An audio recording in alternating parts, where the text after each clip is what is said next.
Saudara-saudara, mari kita sekarang membaca kitab suci. Kita membaca daripada Mazmur pasal ke-76 ayat yang ke-11.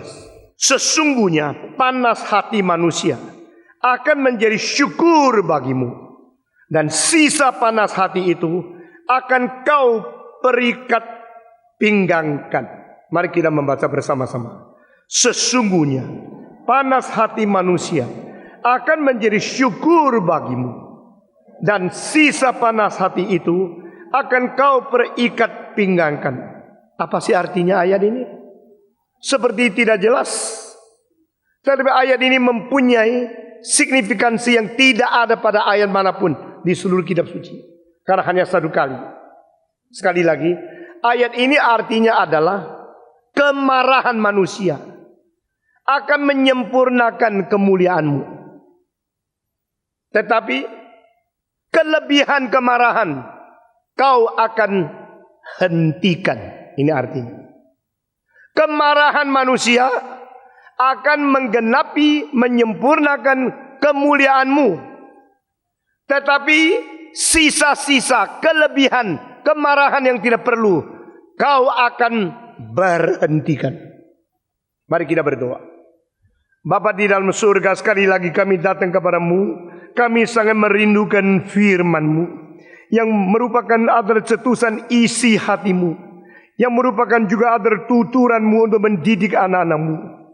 Kami sangat memerlukan petunjuk, sangat memerlukan prinsip, sangat memerlukan standar, kriteria yang Tuhan tegakkan bagi umat manusia, sehingga kebebasan kami tidak melewat batas, sehingga etika kami boleh dikurung di dalam kebenaran, sehingga kami boleh mengerti apa yang Tuhan mau dan apa yang Tuhan tidak mau, sehingga kami boleh berturut dengan segala perintah Tuhan. Berkatilah kebaktian ini, berikanlah firman-Mu yang hidup untuk menghidupkan kami masing-masing. Berikanlah firman-Mu yang suci untuk menguduskan kami masing-masing. Nyatakanlah firman-Mu yang benar untuk membawa kami menuju kepada kebenaran.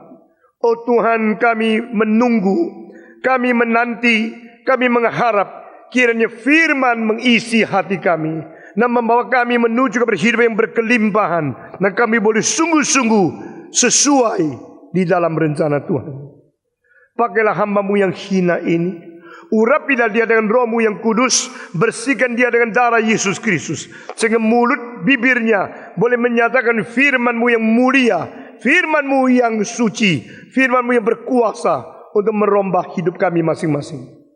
Demi nama Yesus Kristus, hamba-Mu beserta semua anak-anak-Mu yang berada di sini mengusir setan keluar dari tempat ini. Kiranya Engkau sendiri bekerja dengan Roh-Mu yang kudus untuk mencelikkan mata rohani dan memberi kesadaran pengertian dalam hati kami masing-masing. Dalam nama anak-Mu, putra-Mu yang tunggal juga, kami sudah berdoa. Amin. Saudara masih ingat seri apa yang kita sedang berkhotbah? Siapa bisa bicara sama saya? Seri apa yang kita sedang berlangsung dalam khotbah ini? Apa? Sanctification of emotion. Penyucian emosi. Emosi yang kudus. Saudara-saudara, emosi kalau tidak ada jalurnya, emosi kalau tidak ada realnya, orang itu bisa menyeleweng. Orang itu bisa berlebih-lebih dalam tindakan-tindakan yang tidak beres. Orang itu bisa merusak keharmonisan masyarakat. Orang itu bisa gila pada sendiri. Emosi harus mempunyai prinsip, mempunyai real, mempunyai standar, mempunyai pimpinan Tuhan. Dan Tuhan yang suci menguduskan kita. Tuhan yang suci membersihkan kita dari segala kejahatan, termasuk kejahatan emosi. Saudara-saudara, waktu engkau melihat di tengah-tengah jalan orang ngomong-ngomong sendiri, kalau dulu tahu kalau dia gila, kalau sekarang karena dia mempunyai handphone. Betul tidak?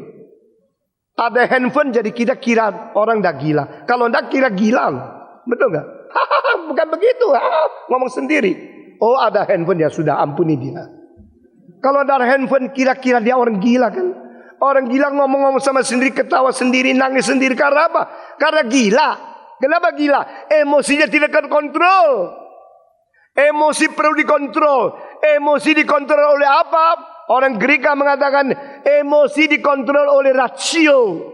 Kebenaran rasio mengatur supaya kita mengetahui kapan marah, kapan sedih, kapan khawatir, kapan senang, kapan susah, kapan menangis. Emosi dikontrol oleh rasio. Cukup? Alkitab mengatakan tidak. Siapa yang mengontrol rasiomu? Ini tidak pernah dipikirkan oleh orang Greka. Mereka hanya mengetahui kalau filosof itu orang tertinggi, orang mengerti kebenaran, mempunyai bijaksana, itu orang bisa mengendalikan seluruh hidup dia sendiri. Alkitab mengatakan tidak. Pikiranmu selalu kacau. Pikiranmu selalu tidak beres. Pikiranmu selalu menyeleweng. Pikiranmu selalu tidak dipimpin oleh kebenaran. Maka engkau perlu taklukkan pikiranmu kepada wahyu Tuhan, kepada kebenaran yang diwahyukan oleh Tuhan Allah sendiri. Dan selain itu Roh Kudus yang memimpin pikiranmu supaya mengerti dengan jelas apakah yang dimaksud dengan firman Tuhan. Inilah kelebihan daripada firman Tuhan, kelebihan daripada apa yang diajarkan kepada kita terhadap semua filsafat yang berada di dunia. There's not even one kind of philosophy can be equalized with the biblical teachings. Alkitab lebih tinggi dari semua karena Roh itu adalah Allah, dan Roh mewahyukan kebenaran, dan Roh memimpin kita ke dalam segala kebenaran. Dengan demikian Roh Kudus, Roh yang suci, dia mengontrol pikiran kita dan mengontrol emosi kita. Itu disebut sanctification of emotion. Kita sudah membicarakan dua tema yang penting. Pertama, orang Kristen bagaimana sedih di dalam kehendak Allah. Dan kedua, kita memikirkan bagaimana orang Kristen bersuka cita di dalam kehendak Allah. Minggu ini kita akan bicarakan tentang orang Kristen seharusnya bagaimana marah sesuai kehendak Allah. Siapa sih yang tidak bisa marah? Setiap anak kecil marah. Orang yang tidak pernah belajar apa-apa pun tahu bagaimana marah. Marah itu sesuatu hal naluri, sesuatu insting, pembawaan yang begitu alamiah, yang begitu dasar, dan yang begitu cepat kita lakukan. Kalau tidak sedang marah sejak kecil marah-marah. Anak-anak kecil dengan kemarahannya bisa mentaklukkan orang tua, dan kemarahannya bikin orang tua bohat, tidak tahu bagaimana berdaya untuk mengatur anak. Kalau dia pas sampai toko, inilah saya yang senang. Papa bilang tidak bisa beli. Wah, dia marah. Lalu dia berbaring di toko. Lalu dia berteriak-teriak. Sampai papa mamanya yang malu. Sudah malu langsung belikan. Sudah hentikan marahnya. Saudara-saudara. Anak saya pernah satu kali marah. Tidak mau pulang. Waktu itu dia umur 2 lebih kira-kira 1 minggu. Marah. Kamu tidak mau pulang? Tidak. Oke. Saya langsung naik taksi pergi, tinggalkan dia di buka pintu situ. Sekarang adu, marahnya besar mana? Lu beri marah, lu kira papamu lah bisa marah. Saya juga marah. Kamu tidak mau pulang? Saya tunggu sampai 3. 1, naik taksi. Enggak. 2, enggak. 3, enggak. Pintu taksi tutup, kita pergi. Sudah pergi, dia menjadi nangis. Marah sama nangis itu sepupu. Saudara-saudara, wah, nangis. Taksi jalan. Dia lihat taksi makin jauh. Wah. Saya suruh taksi putar balik lagi.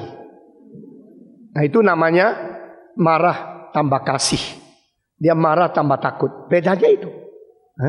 Masa kan saya tinggalkan dia di situ. Anak umur 2. Tetapi kalau saya tidak tinggalkan, kemarahan dia menang, saya jadi apa?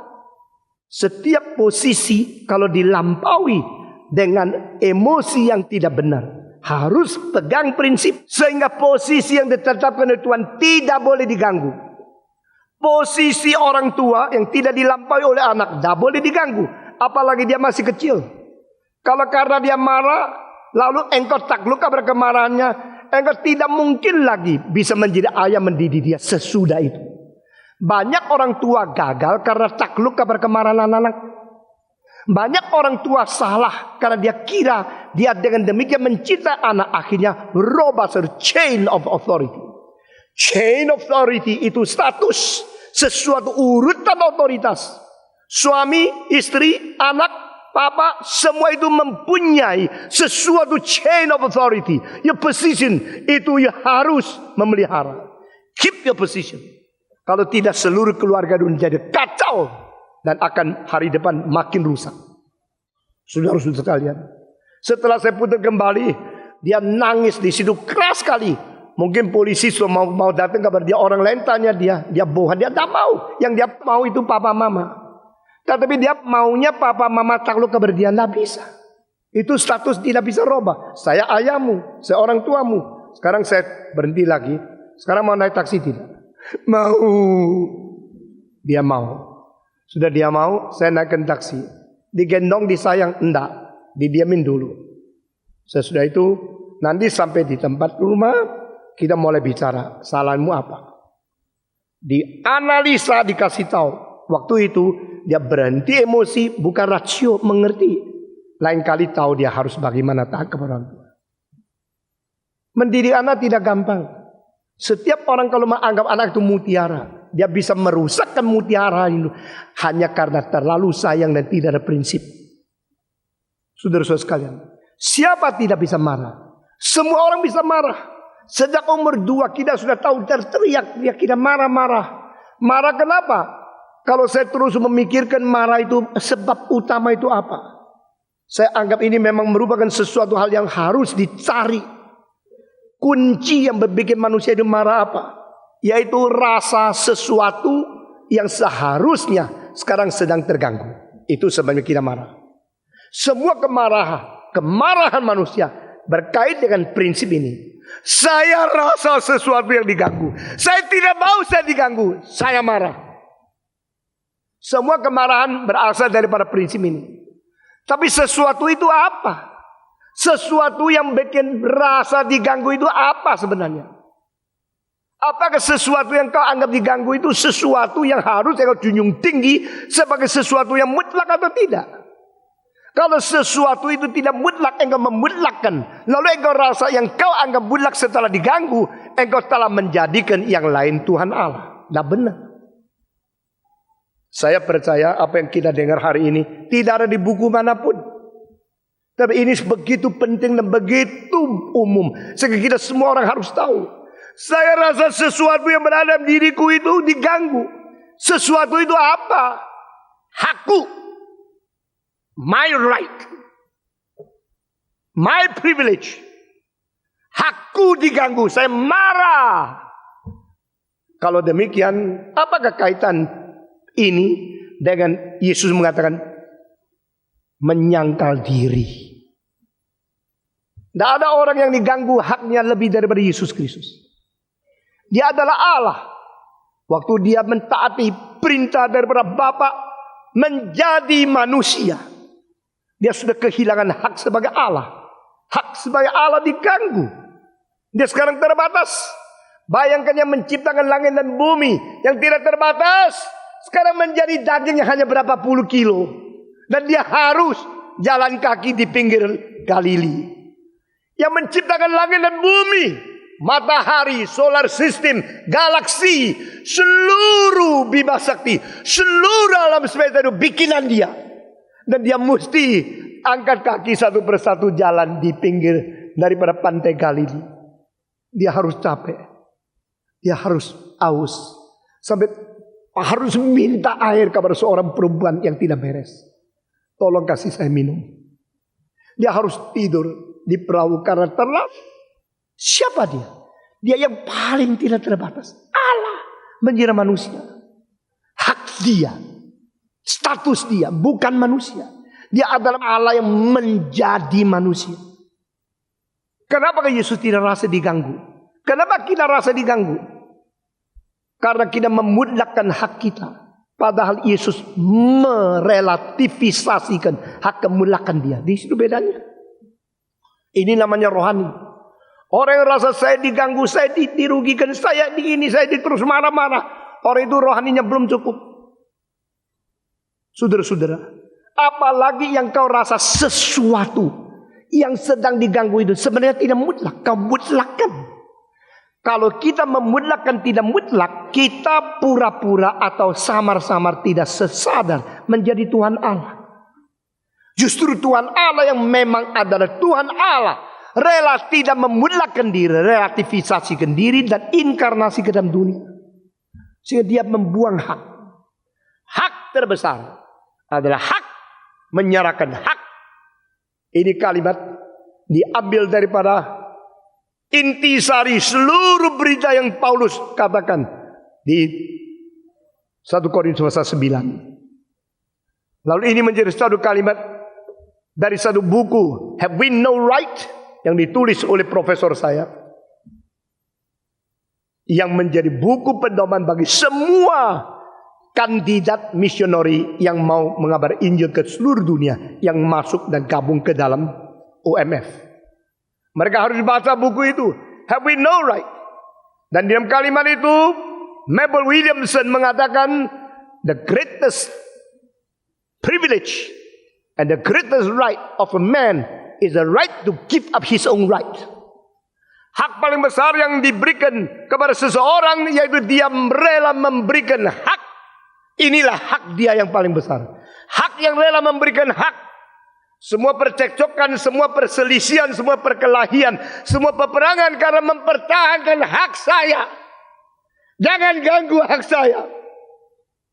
Kalau hak saya diganggu, saya marah. Maka kemarahan itu merupakan satu naluri, merupakan sesuatu insting, satu daya dasar, satu sifat alamiah, satu emosi yang ada pada siapapun di dalam dunia ini.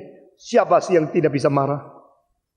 Jangan kira kau marah orang takut, orang bisa marah kembali. Kamu baru tahu kemarahan orang lain kalau sudah mengamuk, engkau dihancurkan, dihabiskan. Saudara-saudara, maka perlu yang ada sesuatu pengontrol untuk mengatur kemarahan kita. Sehingga kemarahan kita itu belajar seperti apa yang menjadi contoh yang kita belajar dari Tuhan Allah sendiri. Tuhan tidak gampang marah. Semua itu Tuhan. Kalau Tuhan kita, dia adalah Allah yang tertinggi. Dia sendiri toh tidak gampang. Kenapa kita terlalu gampang marah? Mengapa Tuhan harus tidak gampang marah? Berarti dia marah, tapi dia tidak mau sembarang menyatakan emosi marah itu. Bahkan Tuhan sendiri tidak gampang marah. Bagaimanakah kita ciptaan yang kecil ini boleh sembarangan gampang marah? Saya pernah melihat satu kali di Malang, karena kapal terbang itu tidak jadi jalan, akhirnya mesti ditukar dengan 1,5 jam kemudian. Marahnya, tidak pernah saya lihat orang kurang ajar seperti itu. Yaitu semua yang berada di lapangan terbang dimarahin sampai seperti anjing. Semua ketakutan luar biasa. Hanya karena dia mau naik kapal terbang ditunda 1,5 jam. Dia orang gede, orang mempunyai pangkat. Tetapi kalau pangkat terlalu tinggi, dah sembakan marah. Buktinya Tuhan pangkat paling tinggi, dah gampang marah. Orang yang terlalu berani marah pasti pangkatnya rendah. Mau kalimat ini? Orang yang terlalu cepat emosi itu orang rendah. Orang yang makin tinggi makin tidak sembarangan marah. Karena dia tahu dari posisi dia tidak boleh sembarangan marah. Saudara-saudara sekalian, Allah kita tidak gampang marah. Dia tidak sembarangan marah. Dia tidak cepat marah. Kalau ada Roh Kudus, mengapa bisa melayani berpuluh-puluh tahun setia sampai sekarang? Itu pasti ada Roh Kudus. Itu jawaban lumayan juga. Saudara-saudara, ada Roh Kudus, tidak Roh Kudus, tidak lihat dia marah tidak. Kalau ditanya kenapa engkau katakan Stephen Tong tidak Roh Kudus? Itu kalau ada Roh Kudus mana bisa marah-marah. Marah-marah itu berarti tidak Roh Kudus. Hari ini kita kembali kepada kemarahan yang suci. Kemarahan suci itu kemarahan Tuhan Allah sendiri. Kemarahan suci itu perlu. Allah tidak gampang marah, tidak berarti Allah tidak bisa marah. Allah tidak gampang marah tidak berarti Allah tidak boleh marah. Allah tidak gampang marah tidak berarti Allah tidak pernah marah.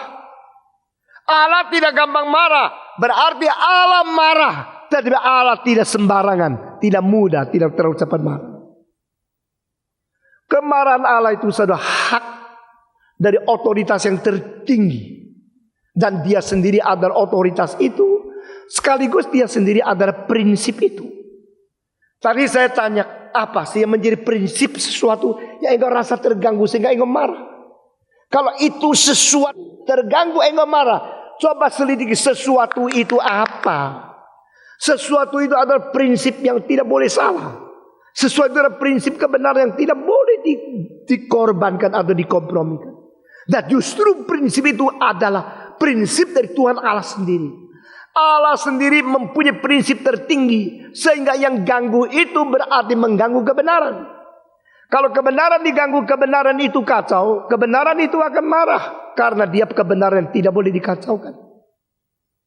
Prinsip tertinggi, otoritas tertinggi, kebenaran bersih atau bergenar sendiri, itu ada dirinya Allah sendiri. Sehingga Allah sendiri itu marah. Saudara-saudara, kadang-kadang kita di agama melihat dengan cinta kasih. Saudara-saudara, jadi di dalam agama ada dua ekstrim. Dewa yang marah dan dewa yang murah. Alkitab mengatakan kepada kita, Allah kita rahimnia, rahmania, tidak gampang marah. Ketika istilah ini muncul bersama di dalam Mazmur, saudara-saudara, 103. Tuhan itu Tuhan yang rahmania, Tuhan itu Tuhan yang rahimnia, dan Tuhan itu Tuhan yang tidak gampang marah. Dia memang adalah penuh dengan kasih, dia penuh dengan anugerah, dan dia tidak gampang marah. Tapi tidak berkata dia tidak pernah marah, dia tidak boleh marah, dia tidak bisa marah, atau tidak berhak marah. Di dalam Alkitab dengan jelas catat berkali-kali, Allah marah, Allah marah, Allah marah, Allah marah. Itu sebab kalau orang Kristen marah, tidak berarti orang Kristen itu berdosa. Kalau marah itu dosa, Allah waktu dia marah, Allah berdosa dong. Justru tidak. Karena Allah yang suci adalah Allah yang marah. Maka ada semacam marah yang disebut kemarahan yang suci. Semua kemarahan yang suci. Saudara-saudara, waktu engkau melihat anakmu tidak beres, anakmu melacur, anakmu berjudi, anakmu kurang ajar, engkau marah karena dia anakmu. Kemarahan ayah itu apakah bersama-sama berdosa seperti anak yang melacur? Tidak. Mobil BMW makin gengsi sekarang, sedang menyaingi akan Mercedes. Pada tahun 70 sampai 85 diperintahkan oleh pemerintah Jerman, BMW membuat mobil yang agak kecil saja, biar Mercy bikin mobil yang agak besar. Bukan berarti BMW tidak boleh bikin besar. BMW mempunyai seri 3, 5, 6, 7, 8. Yang di Indonesia 6 sama 8 tidak masuk. Ada lagi seri M. BMW mempunyai seri macam-macam. Nah, kita mengetahui seperti 180, 190, 200, 220, 230, 240, 260, 300, lalu 320, 400, 420, 500, 560, dan 600. Nah, ngerti ya sudah. Lalu bagi dengan I kelas, S kelas, SL kelas, SIL kelas, CI kelas, dan sebagainya. Ya, kita tidak bicara mobil hari ini. Nah, saudara-saudara, tetapi setelah tahun 90-an, wah, BMW menjual seri 3 65%. Seri 5, 6, 7, 8 semua kumpul cuma 35%. Dan waktu itu karena ekonomi mulai menjadi tidak seperti dulu, apalagi 95 sesudahnya. Maka Mercy pada tahun 90 mulai rugi. Dan pertama kali sejarah tidak mengumumkan labanya di dalam dunia. Baru dirombak. Dan BM diperbolehkan oleh pemerintah Jerman. Mercy bikin yang kecil. Akhirnya bikin yang model yang kecil yang kayak apa itu roti. Kelas A ya. Yang modelnya jelek banget. Saudara-saudara. Baru mulai ekonominya mulai baik. Nah, sekarang saya bicara. Itu pendesain daripada BMW itu mempunyai peranan penting sekali. Karena desain itu memakai otak lebih dari apapun. Pekerja pakai tangan, pendesain pakai otak. Kalau desain salah, semua akan dirugikan. Dan orang yang desain yang baik itu harus mempunyai gaji yang jauh lebih besar.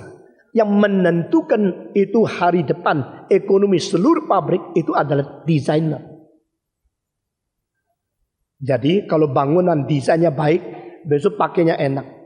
Kalau desainnya itu jelek, besok tidak karu-karuan rusak, dipakainya itu tidak enak sekali. Desainer, apalagi ada estetiknya, ada fungsinya, ada efisiensinya, ada segala sesuatu combine menjadi perlu otak yang luar biasa. Saya desainer, tapi semua gereja yang saya desain tak pernah saya menerima Rp1. Free. BMW punya desainer sama Mercy mereka mempunyai polisi yang sama. 5 tahun berubah 1 kali. Kalau Amerika setiap tahun rubah modelnya sampai kehabisan model, akhirnya makin lama makin jelek. Itu Amerika. Mereka tunggu 5 tahun rubah sedikit. Bagaimana lebih bagus? Bagaimana lebih bagus? Jadi 5 tahun rubah sekali, 5 tahun rubah sekali. Jepang akhirnya meniru Jerman, tidak meniru Amerika. Maka Honda, Toyota 5 tahun baru berubah sedikit. Berubah 1 kali 5 tahun. Itu Honda. Mereka ikut filsafat daripada Jerman. Nah, desainer daripada BMW itu orang kerja berat, mikir setengah mati. Coba bayangkan, mikir 5 tahun berubah sedikit. Kelihatan kerjanya sedikit. Tapi untuk sedikit perlu 5 tahun mikir, itu tidak gampang. Dia begitu susah bekerja. Dan gengsinya sama reputasinya besar. Tapi anaknya kurang ajar betul. Satu-satunya anak. Anak itu melacur, anak itu mabuk, minum ganja, main perempuan, tidak mau kerja, tidak mau sekolah. Setiap kali habis berbuat dosa pulang, minta uang. Papanya marah. Papanya tahan sampai tidak bisa tahan pada 1 hari. Begitu anaknya minta uang lagi yang banyak. Dia marah tidak jauh. Keluarkan pistol, tak tembak, mati. Yang desain BMW membunuh anaknya sendiri. Karena apa? Terlalu kurang ajar. Papanya sudah tidak bisa tahan. Dia tembak, kira mendidik dia. Tembak kakinya, akhirnya kena jantungnya. Anaknya mati, betul-betul mati. Nah, anak satu-satunya. Wah, dia sudah marah, sekarang menjadi sedih. Menjadi takut. Menjadi data bagaimana. Dia orang penting di Jerman. Salah seorang yang menentukan ekonomi, perdagangan, industri, reputasi daripada Jerman yang gengsinya begitu tinggi di dunia. Membunuh anak sendiri. Polisi tangkap dia. Lalu akhirnya harus dihukum. Akhirnya pemerintah Jerman memberikan kelonggaran. Tidak sekeras terhadap orang lain. Untuk menghadapi dia. 2 sebab. Sebab pertama karena dia tidak sembarangan marah. Biasanya dia bukan orang begini. Jadi tidak ada rekor. Kalau dia membunuh orang, tidak ada. Kedua, karena anak itu terlalu kurang ajar. Dan dia tidak sengaja. Maunya mendidik dia, akhirnya mati. Memberikan keringan sangat besar kepada dia. Waktu menghukum. Karena marah yang tidak gampang marah. Dan marah yang wajar kepada anak. Marahnya karena yang diganggu bukan dia sendiri. Yang diganggu merupakan anak itu yang terlalu kurang ajar mengganggu prinsip kebenaran. Nah, saudara-saudara, mari kita bisa membedakan kemarahan-kemarahan. Ada marah-marah yang tidak ada artinya. Ada marah-marah yang sangat bermutu tinggi. Dan apakah macam marahnya Tuhan Allah? Alkitab mengatakan Allah marah, Allah marah, Allah marah, Allah marah. Di mana catatan Allah marah? Jelas, yaitu dia Mazmur pasal 2.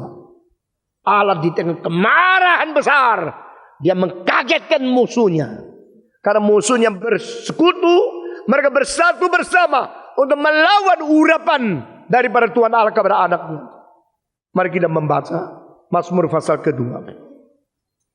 Mengapa rusuh bangsa-bangsa? Mengapa suku-suku bangsa mereka-reka? Perkara yang sia-sia. Raja-raja dunia bersiap-siap. Dan para pembesar bermufakat.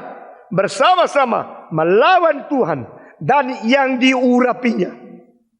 Marilah kita memutuskan belenggu-belenggu mereka. Dan membuang tali-tali mereka. Daripada kita. Dia yang bersemayam di surga tertawa. Tuhan mengolok-olok mereka. Maka berkatalah dia kepada mereka dalam murkanya dan mengejutkan mereka dalam kehangatan amarahnya. Aku yang telah melantik rajaku di Sion, gunungku yang kudus. Aku mau menceritakan tentang ketetapan Tuhan. Ia berkata kepadaku, anakku engkau telah kuperanakan pada hari ini. Saudara-saudara, inilah menulis kemarahan besar. Tuhan mengolok-olok mereka, Tuhan tertawa, lalu Tuhan marah. Di sini melukiskan sesuatu emosi Tuhan Allah yang dari dua aspek. Dia tertawa, lalu dia mengolok-olok, sehingga dia marah mengejutkan mereka. Mengapa Tuhan tertawa? Karena Tuhan tahu ini adalah sesuatu hal yang tidak beres, perlu ditertawakan. Tertawa yang merupakan mengejek. Tertawa yang merupakan sesuatu kemenangan yang tidak mungkin diganggu. Sudah menyatakan kemenangan, menyatakan suatu pegangan, menyatakan suatu kepastian daripada diri Tuhan Allah yang tidak mungkin diganggu. Tapi dia marah kepada mereka karena mereka telah merusak prinsip yang kekal. Yaitu Allah menetapkan Yesus sebagai juru selamat. Allah menetapkan Yesus Kristus sebagai satu-satunya yang menyelamatkan dunia keluar dari dosa. Dan yang diurapi oleh Allah ini sedang diolok-olok, sedang dilawan oleh bangsa-bangsa. Lalu Tuhan menanya, mengapa bangsa-bangsa rusuh? Mengapa suku-suku berkomplotan untuk melawan urapanku? Dia mengkejutkan mereka dengan kemarahan. Allah marah. Saudara-saudara, pada waktu Allah marah, tidak ada orang bisa menolong orang lain lagi. Tidak ada orang bisa melepaskan orang lain lagi yang dimarahi Tuhan daripada tangan Tuhan Allah sendiri. Allah satu kali marah, maka seluruh dunia harus binasa. Kecuali kaum pilihan yang disisakan. Dari kasus apa kita lihat? Nuh. Nabi Nuh dan sekeluarganya 8 orang dipelihara oleh Tuhan. Sedangkan yang lain semua dihanyutkan, semua dibinasakan dengan air bah yang menakutkan itu. Inilah kemarahan Tuhan yang terbesar di dalam sejarah yang bisa kita lihat, saudara-saudara. Karena tidak ada ampunnya, tidak ada suku, tidak ada bangsa, tidak ada negara, tidak ada benua yang terluput. Kita melihat Allah membasmi seluruh manusia. Sampai berapa besar air bah itu saya tidak tahu.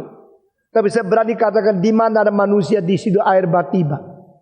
Kalau engkau sekarang membaca cerita Tiongkok di dalam zaman Xia, itu adalah Xiai meneruskan Xia Kun. Ayahnya membasmi akan berusaha menghentikan banjir, tapi tidak bisa. Akhirnya anaknya air bah besar. Engkau pergi ke Amazon, engkau pergi ke Brasilia, engkau pergi ke Babylon, pergi ke begitu banyak negara di dalam kebudayaan mereka sejarah mencatat ada air bah. Tapi saya percaya air yang berada di Matius pasal 6 itu merupakan air bah yang menghancurkan seluruh dunia. Di mana umat manusia berada, di situ air bah tiba. Akhirnya semua binasa karena kemarahan Tuhan Allah. Hanya sisa Nuh istrinya dan anak 3 menantu 8 orang yang disisakan untuk meneruskan umat manusia sampai hari ini. Dan ketiga anak dari Nuh, Ham, Syam, Yafet itu menjadi 3 pokok daripada sumber jenis manusia yang ada di dunia ini, yaitu orang-orang negro dari Ham, orang-orang Semit dari Sam, dan orang-orang putih yang dari Yafet. Saudara-saudara, Allah marah. Kita melihat lagi Allah marah kali kedua, menurunkan api melarang dari surga, membakar habis Sodom, Gomora dan kota-kota sekitarnya. Tidak ada ampunnya Allah begitu marah. Api itu melanda mereka, mereka semua hangus. Our God is a consuming fire. Allah kita adalah Allah yang merupakan api yang menghanguskan. Masih ada kemarahan Tuhan Allah? Banyak. Di dalam kitab suci yang paling besar dicatat di perjanjian lama, air bah dan api yang menghanguskan Sodom Gomora. Sampai akhir dari kitab suci kita melihat ada neraka untuk selama-lamanya menghukum mereka yang melanggar hukum Tuhan, mereka yang dibinasakan. Saudara-saudara, di tengah-tengah kejadian dan buku Wahyu yang terakhir, kita melihat ada kemarahan-kemarahan yang tidak sebesar itu selalu terjadi. Karena Allah tidak gampang marah. Pada waktu Allah menunggu manusia bertobat, Dia memberikan pengajaran, memberikan nabi, memberikan berita supaya manusia bertobat. Jika mereka tidak bertobat, kemarahan itu akan tiba kepadamu. Dan sebagai fakta, kita melihat beberapa kali kemarahan itu tidak perlu tiba karena manusia bertobat. Manusia mendengar firman Tuhan, takluk, taat, rendah hati, mengkoyakkan pakaian, menaruh abu pada kepala. Mereka mengaku dosa dan Tuhan singkirkan kemarahan dan pembinasaan itu daripada manusia. Seperti zamannya Nabi Yunus. Yunus dikirim ke Nineve. Bertobatlah kamu, dari raja sampai rakyat jelata. Mereka bertobat. Dan Allah tidak jadi menurunkan bencana kepada mereka. Tidak jadi menghukum mati. Kota itu menjadi binasa. Saudara-saudara, tetapi jangan kira kalau Allah sudah pernah mengampuni kita boleh sembarangan. Karena 150 tahun kemudian Nineve tetap ditumpaskan karena mereka mengulangi dosa. Itulah sebab engkau baca buku Yunus, engkau mendapatkan kalimat Allah tidak jadi menghukum Nineve. Engkau membaca buku Nahum, engkau Nineve akan dilupakan oleh orang untuk selama-lamanya, sehingga orang tidak tahu lagi engkau berada di mana. Saudara-saudara, hanya 150 tahun diperpanjang nasibnya, akan dihancurkan lagi karena tidak bertobat. Allah marah. Allah Bapa marah. Kita lihat di dalam perjanjian lama. Lalu di dalam perjanjian baru kita melihat Yesus marah. Anak Allah marah. Saudara, perjanjian lama masih banyak kemarahan. Perjanjian baru kita melihat Yesus Kristus marah. Yesus Kristus marah di mana? Bukankah perjanjian lama perjanjian penuh dengan keadilan, kemarahan, kesucian Tuhan Allah? Sedangkan perjanjian baru penuh dengan kemurahan dan pengampunan dan cinta kasih dari Allah. Di dalam perjanjian baru juga ada marah. Di dalam kemarahan Tuhan disisakan kasih bagi kaum pilihan. Di dalam karunia Allah juga disisakan kemarahan bagi mereka yang mau bertobat. Yesus Kristus 2 kali marah. Dan dengan mata yang penuh dengan marah melihat mereka. Alkitab mengatakan, Yesus kapan gak marah? Yesus marah dua kalinya. Tidak di lain tempat, hanya di satu tempat, bait Allah. Sebelum dia melakukan karya Mesias yang agung, dia masuk ke dalam bait Allah. Dan di situ melihat orang-orang telah menjadikan bait Allah tempat jualan. Menjadi tempat sarang daripada maling. Yesus begitu marah.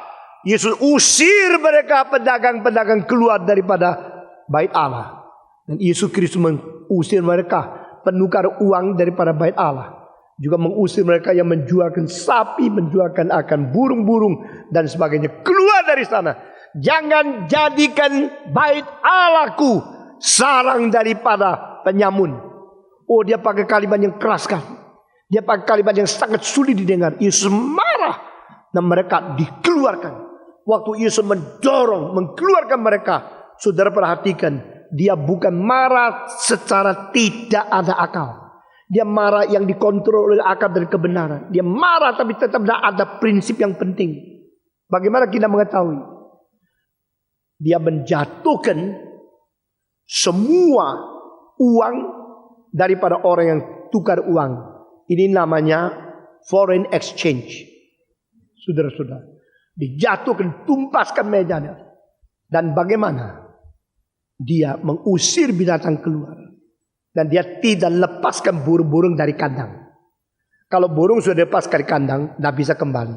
Uang ditumpaskan masih bisa ambil kembali. Dia cuma marah tapi dia tidak menghancurkan nafkah manusia. Coba lihat. Tuhan Yesus begitu berbijaksana. Semua kemarahan tetap ditindak dengan baik. Kadang-kadang orang perempuan kalau marah piring dibanting, nggak bisa kembali lagi. Kursi dilempar, apa dirusak. Hei perempuan-perempuan yang suka menerbangkan piring terbang, yang bisa dirusakkan tidak bisa dikembalikan, jangan marah. Jangan marah sampai bisa merusak dan tidak bisa kembalikan. Kalau engkau banting, bantal saja dibanting. Bantal dibanting tetap bantal. Piring dibanting menjadi puing. Kalau mau banting, bantinglah cincin emas itu, tidak apa-apa. Tetap cincin emas. Engkau banting televisi, banting radio, banting piring, banting gelas.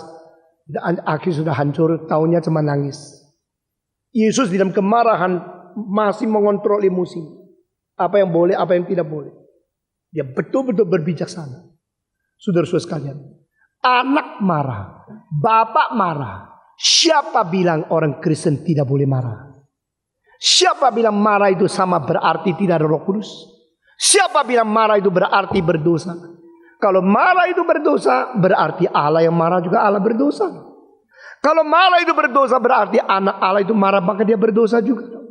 Yesus tidak berdosa, Allah tidak berdosa, Roh Kudus tidak berdosa. Karena mereka tidak berdosa, Allah Tritunggal adalah Allah satu-satu yang sanggup dan berhak menghakimi dosa.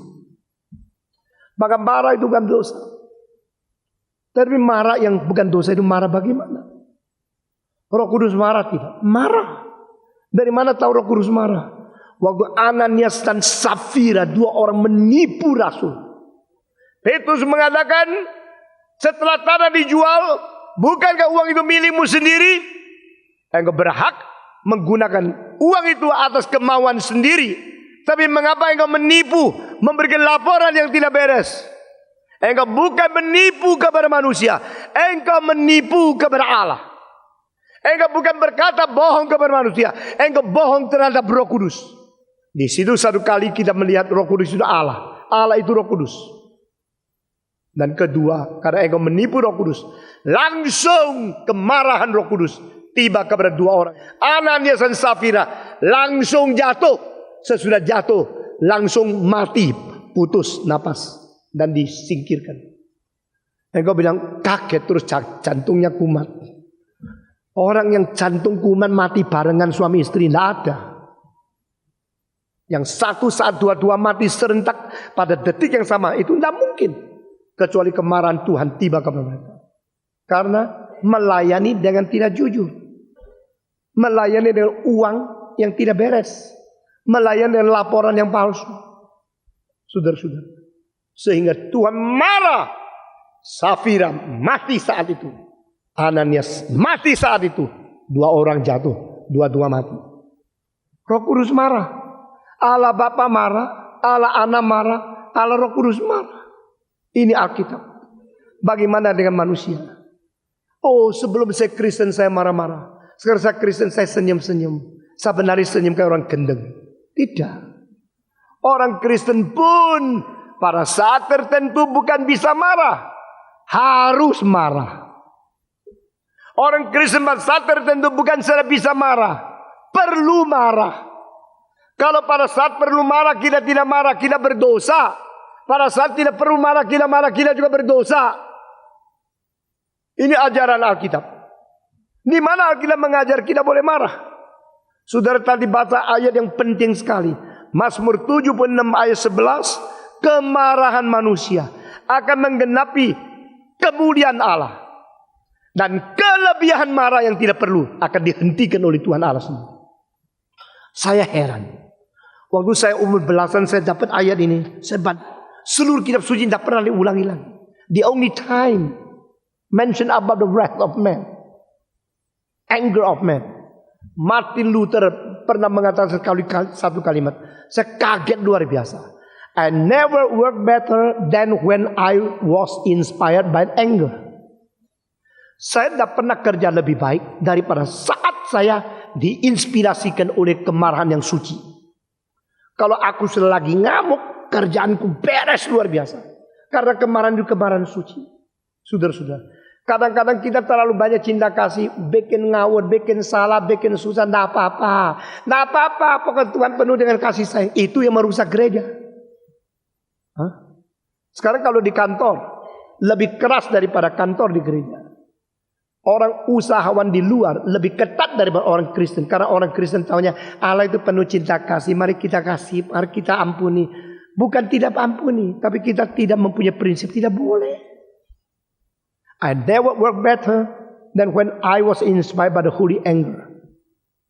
Justru karena Martin Luther marah melihat gereja Katolik begitu rusak, menjual tiket mendapatkan uang untuk mengampuni dosa. Yesus mati mengalirkan darah, itulah yang mengampuni dosa. Bukan orang memberikan uang bisa mendapatkan pengampunan dosa. Dia marah.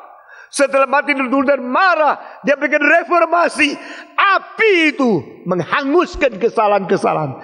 Api itu merusak dosa-dosa. Api itu menghakimi segala hal yang melawan kehendak Tuhan Allah. The holy anger inspires us. Sucian, api yang suci memberi inspirasi, menstimulasi, mendorong kita untuk berbuat lebih baik, untuk melatih lebih baik, untuk melayani lebih baik. Maka sebab dan kita banyak tidak bicara tentang cinta kasih, lupa kemarahan Tuhan, sehingga kita saling mengampuni dosa dan dosa. Kita tidak disiplin. Di dalam Jakarta Oratorio Society saya selalu sabar, saya selalu senyum, supaya kor bisa nyanyi dengan baik. Tapi saya baru tahu ada seorang yang dirangsang oleh kita. Saya cerita sedikit. Tahun 96 atau 95 kita mengadakan satu konser di Patra Jasa auditorium itu. Dan konser itu adalah konser sacred music. Sehingga dalamnya banyak lagu-lagu holy, holy, holy. Sanctus, sanctus, sanctus kita menyanyikan. Dan itu banyak lagu diambil daripada diambil daripada itu mass. Sehingga ada orang banyak Katolik yang datang mendengar. Orang ada kalau Katolik dengar itu selesai konser itu merangsang mereka membentuk kur yang baik. Kenapa lagu-lagu begitu indah, begitu baik dinyanyikan oleh orang Protestan? Maka Jakarta Katolik mulai digugah karena konser kali itu. Sesudah itu salah satu pemimpin mereka sekarang studi di Amerika memperketat bagaimana kondak kur yang baik sampai terbaik. Mereka tidak mau kalah. Nah ini memang adalah rencana saya. Mengembalikan musik yang baik kepada Tuhan. Teologi kita harus kembalikan dengan stris, dengan speak. Penginjilan dengan KKR. Expository dengan mimbar reform injili. Lalu musik, kebudayaan, lukisan satu persatu. Kebudayaan, pengertian, filsafat barat, Kongfucu dan sebagainya. Saya kerjakan supaya restoration. Kembali kepada yang terbaik untuk Tuhan. Seluruh zaman kembali. Itu namanya reform. Saudara-saudara. Dan mereka bagaimana melatih? Saya baru dengar 2 minggu yang lalu. Jam 7 latih. Yang lambat push up. Kenapa? Itu disiplin. Perlu tidak? Perlu. Nah kalau yang lambat umur 60 suruh push up gimana ya? Saya nggak ngerti. Tapi mereka jalankan. Nah ini merupakan satu hal yang kelupaan. Satu hal yang dilalaikan oleh gereja. Gereja taunya cinta kasih Tuhan, cinta kasih Tuhan. Cinta kasih yang telah melumpuhkan hidup gerejawi. Tahu enggak? Kita terhadap orang luar takut, terhadap orang dalam takut. Apa-apa takut. Bagaimana pekerjaan Tuhan bisa baik? Bukan secara demikian. Orang yang tidak mau disiplin mengkaget-kaget di orang yang baik. Kalau terlalu ketat saya tidak mau melayani. Saudara-saudara, terlalu longgar di gereja ini. Mari kita belajar disiplin. Mari kita belajar mengerti kemarahan Tuhan. Saya minta semua majelis baik-baik memikir kembali. Engkau majelis, bagaimana menjadi contoh. Di dalam perpuluhan, di dalam ikut kebaktian doa. Di dalam melayani, di dalam menjadi contoh. Di dalam kebaktian. Perlu. Kemarahan yang suci. Itu kemarahan yang diperlukan. Kemarahan yang suci menyempurnakan kehendak Allah, menyempurnakan kemuliaan Allah. Ini Alkitab. The wrath of man you will accomplish your glory, and the rest of the wrath you will condemn when you decrease it. Kemarahan yang suci, kemarahan itu akan menggenapi kemuliaan-Mu ya Tuhan. Kelebihan kemarahan itu akan Tuhan hentikan. Tak perlu. Kemarahan yang kelebihan itu merusak. Merusak. Kalau engkau pukul anak, itu pukulnya tepat, itu membangun. Pukul kelebihan merusak. Kalau anak itu jelek, engkau marah, pukul pantat sekeras, tidak apa-apa. Memang di situ dagingnya tebal, dibikin untuk kamu pukul.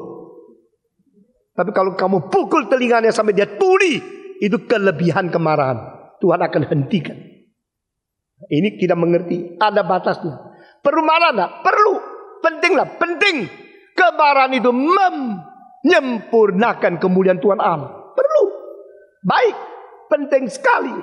Tapi jangan lebih. Kelebihan itu Tuhan tidak senang. Kelebihan itu akan dihentikan oleh Tuhan.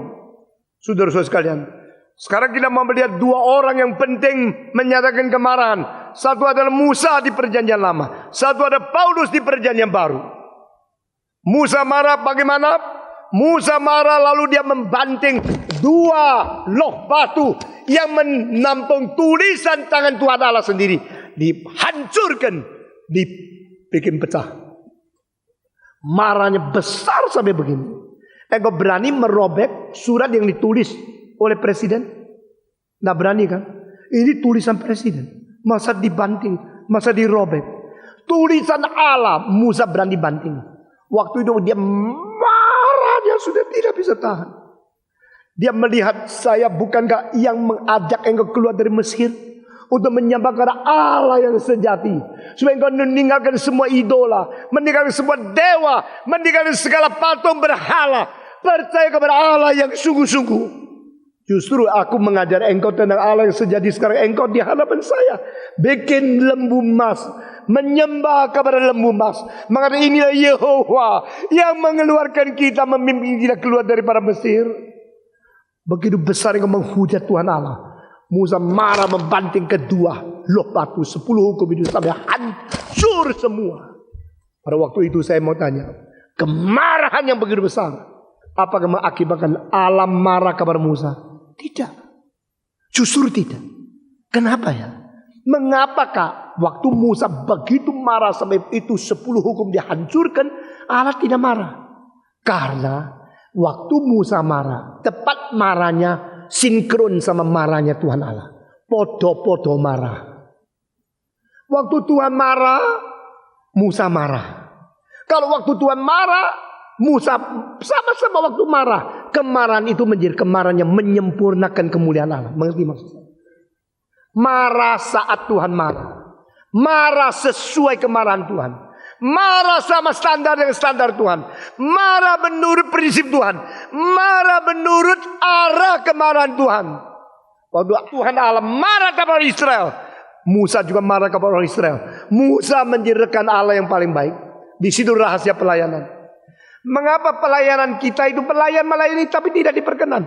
Karena waktu Tuhan marah kita meringis.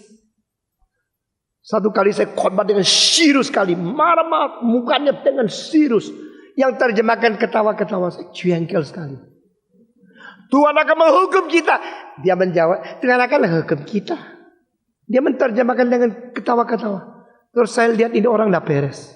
Saya lihat mukanya. Saya tanya dia, kenapa senyum-senyum? Tidak apa-apa. Dia bilang tidak apa-apa. Saya bilang, saya ganti seorang penterjemah. Silakan turun. Saya panggil orang lain naik. Nah, orang itu serius. Nah, Tuhan begitu. Tuhan tidak mau bekerja dengan orang yang main-main. Kalau waktu kita memberitakan sesuatu yang serius, mari kita memberikan sesuatu emosi yang serius sesuai dengan berita itu. Jika ada satu orang sekarang berada di dalam satu kamar, rumah itu terbakar, apinya besar, engkau beri keluar, hei keluar, api akan membunuh engkau, cepat bangun. Apakah engkau tidak memakai suara yang keras? Atau engkau mengatakan, hei, silakan keluar. Api sedang membakar. Engkau mempunyai hak manusia. Boleh keluar, boleh tidak, asal atas kebebasanmu. Halo, begitu. Ya gila dong. Saudara-saudara, waktu Tuhan memberitakan sesuatu yang serius, dia mau memakai hamba Tuhan yang serius.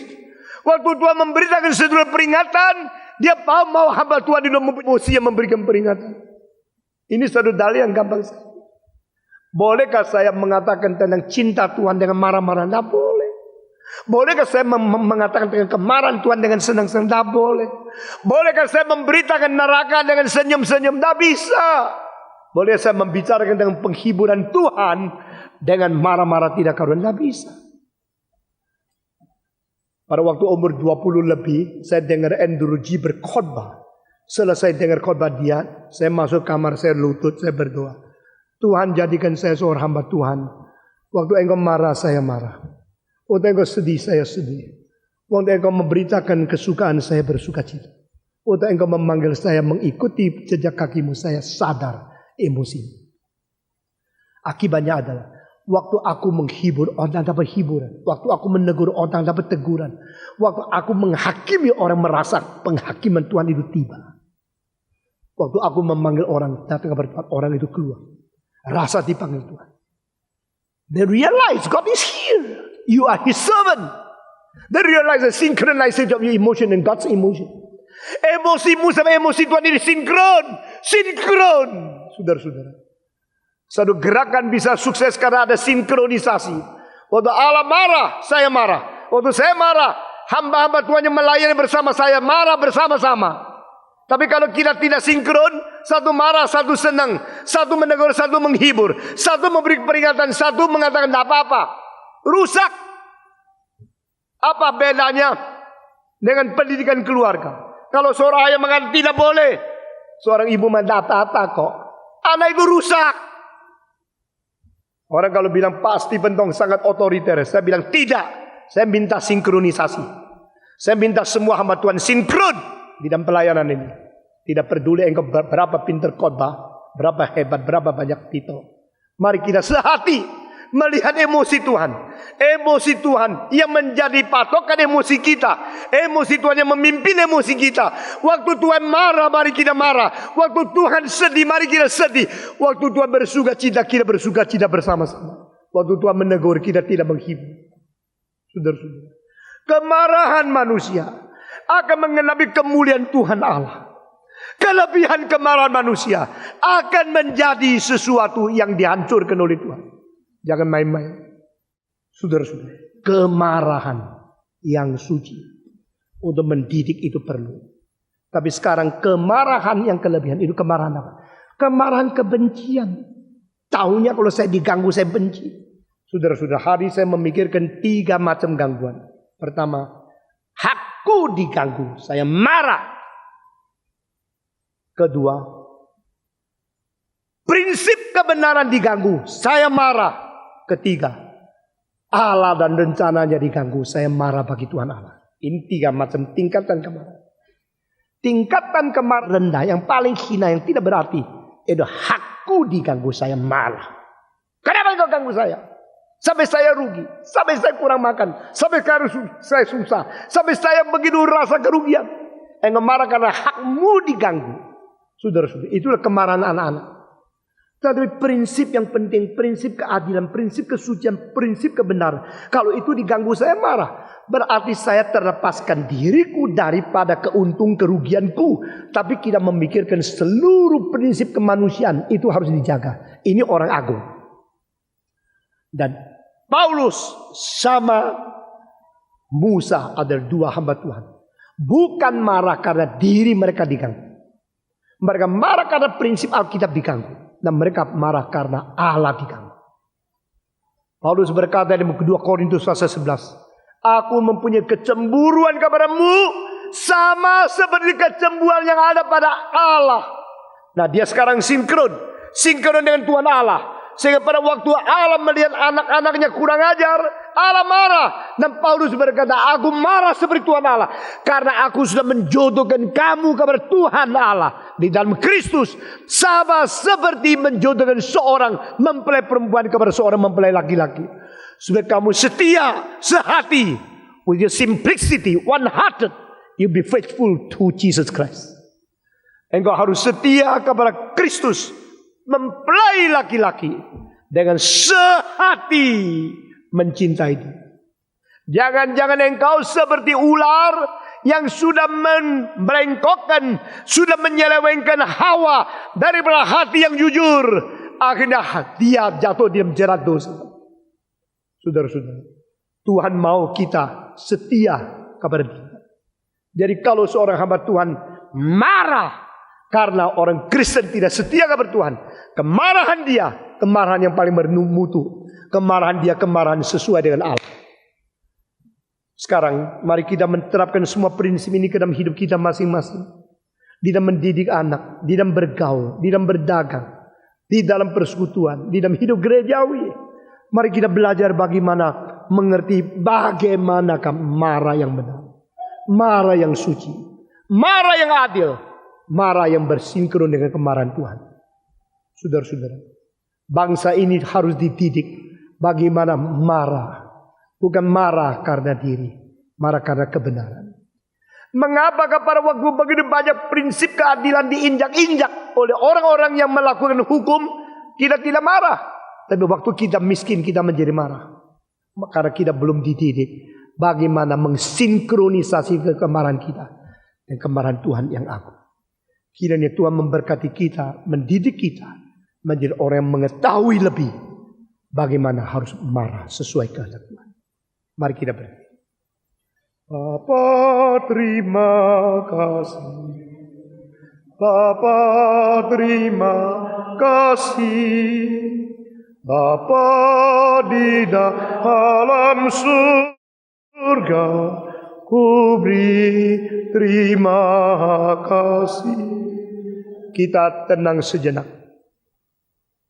Kita merenungkan, memikirkan kembali bagaimana emosi kita setelah kita menjadi orang Kristen. Apakah kita memiliki sukacita Kristiani? Apakah kita sudah memiliki duka cita Kristiani? Apakah kita memiliki marah amarah sinkronisasi dengan kemarahan Tuhan? Kiranya Tuhan memberikan kita panjang sabar, tidak gampang marah pada saat kita tidak perlu marah. Kiranya Tuhan memberikan keberanian, ketegasan kita, sehingga kita berani marah pada waktu kita perlu marah. Kiranya Tuhan bekerja di hati kita masing-masing. Mari kita berdoa bersama-sama, mengaku kelemahan emosi kita, mengaku kesalahan emosi kita, minta Tuhan ampuni dan Tuhan beri kekuatan kepada kita. Semua berdoa, mari kita berdoa bersama-sama. Bapa di dalam surga, sekali lagi kami menyerahkan diri kami ke dalam tangan Tuhan. Kiranya Engkau sendiri mengatur dan merubah. Engkau sendiri memberikan keberanian dan memberikan kepada kami kekuatan mengontrol. Sehingga emosi kami sesuai dengan kehendak Tuhan. Emosi kami sinkron dengan emosi Tuhan. Dengar doa kami ya Tuhan. Pada waktu kami harus marah, beri kekuatan keberanian kepada kami untuk marah. Pada waktu kami tidak berani marah, kiranya Engkau sendiri Saudara memberikan kepada kami kemarahan yang sesuai dengan kemarahan Tuhan. Pada waktu kami tidak perlu kepada kami tahan diri, sehingga kami tidak jatuh dalam kemarahan. Dengar doa kami. Kami serahkan semua ke dalam tangan Tuhan. Demi nama Yesus Kristus, pendidik, penebus dan juru selamat kami yang hidup. Amin.